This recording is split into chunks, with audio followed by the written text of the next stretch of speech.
parlant français à la maison, en faisant des activités françaises, en rentrant en France pour toutes les vacances scolaires et en faisant des jeux, en allant visiter tous les musées en France, enfin tout ce qu'on peut faire.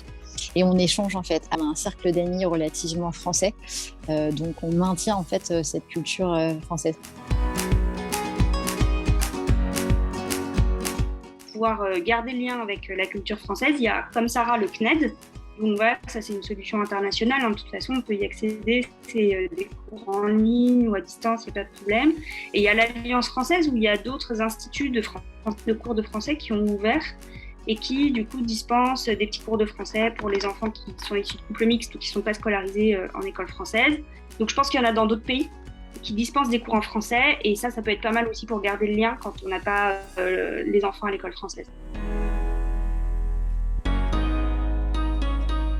Les grandes questions à se poser, en fait, et du coup, nous, c'est exactement la démarche qu'on a eue quand on est arrivé, accompagné par une relocation consultant qui nous a vraiment aidé à nous poser les bonnes questions. La première question, c'est pour combien de temps est-ce que vous avez décidé de partir ? Est-ce que c'est une expatriation de 3 ans ? Est-ce que c'est une expatriation de 5 ans ? Est-ce que c'est pour la vie ?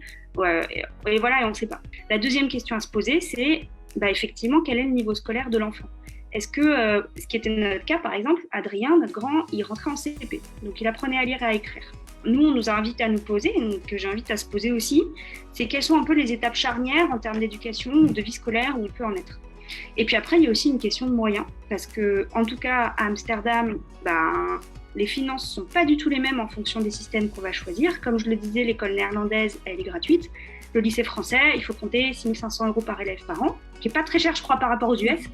Et puis, il y a d'autres écoles qui peuvent monter jusqu'à 23 000 € par enfant par an. Enfin, est-ce que l'entreprise paye ? Est-ce que ça sort de notre poche ? Tout ça, en fait, c'est un peu le listing de questions auxquelles il faut répondre pour aussi pouvoir prendre sa décision. Donc nous, on est couvert, on a une assurance santé, mais notre assurance santé ne nous couvre que quand on va dans les hôpitaux de cette assurance-là.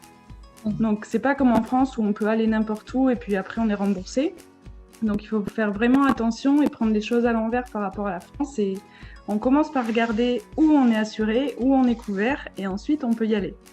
Mais on choisit pas, par exemple pour la maternité, j'ai pas trop eu le choix de où je voulais accoucher, sinon c'était tout de ma poche parce que l'assurance couvrait que dans ces maternités à elle et pas dans les autres maternités à côté de chez moi. Donc faut faire vraiment attention.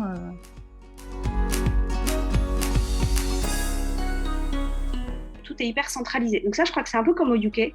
Le médecin généraliste, qui est un peu le médecin de famille, quoi, du coup, va vraiment être la référence avant tout type d'autres soins. Typiquement, voir un gynéco, c'est pas possible. Il n'y a pas de gynéco, il faut aller dans une clinique privée.